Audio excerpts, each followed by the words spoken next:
The story begins today, with the injured White Dragon flying towards Yubaba after the paper people retreated. Chihiro followed White Dragon, thinking he was dying, unaware of the paper dude on her shoulder. Meanwhile, inside a massive party, Mr. Faceless is the star. Chihiro's entrance brought the party to a halt. The manager tried to shoo her away, but Faceless dude tossed him aside and pulled out a mountain of gold for Chihiro. Thinking Chihiro would adore him like everyone else, he offered gold, but she politely declined, appreciating his help before, yet wanting something he can't give now. Upon hearing that, Faceless dropped his gold, sparking a gold-grabbing frenzy. Chihiro shoved her way through the crowd, planning to climb the stairs to the top, while Yubaba was returning from her rounds. She discovered the mysterious room was nothing like she imagined. Instead, it was a massive baby room, a stark contrast to Yubaba's lavish decor. Suddenly hearing Yubaba's voice approaching, Chihiro's panic made her quickly dive into a pile of pillows. Once inside, Yubaba flipped the pillows, revealing a baby face inside. She cared for this child like a champ, turning the room into night before leaving. Chihiro tried to leave, but was pulled back by the baby, who thanked her yet wanted her to stay. But the chubby baby insisted she stay, threatening to break her arm if she refused. Chihiro pulled out her bloody hand, causing the chubby baby to freeze in terror and burst into tears, giving Chihiro her chance to escape. Next, she rushed back to White Dragon to wake him, as Yubaba's minions kept pestering her. No one expected the chubby baby to crawl out, and things took a curious turn. The chubby baby declared that if Chihiro wouldn't play with him, he'd cry until Yubaba showed up, leaving her quite nervous.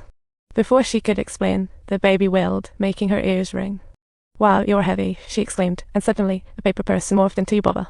It was Yubaba's twin, Zeniba, turning the chubby baby into a mouse with magic. Now it's easier to move, and even her pet became a fly, while 3 green-headed uncles took the baby's spot, telling Chihiro to keep quiet, or else trouble would follow. Zeniba demanded Chihiro hand over White Dragon, who had stolen her most important stamp.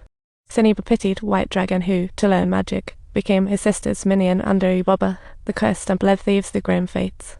Despite Zeniba's persuasion, Chihiro wouldn't let go of White Dragon, when suddenly the chubby baby made a move to squish them, forcing everyone to seek Chihiro's help. Just then, White Dragon woke up. Without hesitation, he shattered the paper person, leading them all to tumble into an endless pit, with Chihiro holding onto White Dragon for dear life.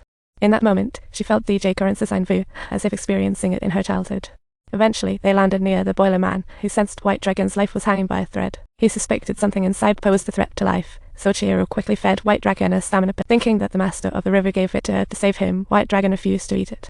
In desperation, she bit half, stuffed it in his mouth. The bitterness was unbearable. Finally, White Dragon coughed up a black mass, which turned out to be Zeniba's stamp, harboring a black bug on it. The Boiler Man finally understood why White Dragon was like this, because it was the contract stamp between witches, extremely important, yet White Dragon couldn't even breathe. Seeing him like this, the Boiler Man was very worried. White Dragon, like Chihiro, ended up here to learn magic and became Yubaba's disciple, something that rarely ended well. Chihiro, wanting to return the stamp to Zeniba because White Dragon once saved her, determined to help. The Boiler Man thought of a clever plan, just as Lynn arrived at the door. The entire bathhouse was looking for Chihiro. That faceless guy was throwing a tantrum. Chihiro, thinking he was just a regular guest, let him in, while Boiler Man grabbed a subway ticket to catch the water train to the 6th stop for transfer.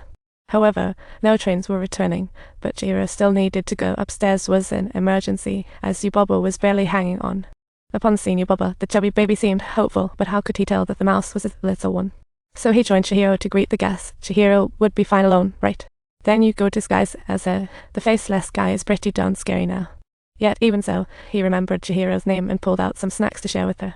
Chihiro, however, just sat there watching him silently, contemplating how to handle this. "Where did you come from?" "I have somewhere I urgently need to get to, so yeah, better hurry back." "The thing I want, you definitely can't give. Where's your home? You have parents, right?" Faceless was caught off guard by her questions, as he just wanted Chihiro's company, not knowing where he came from or where to go.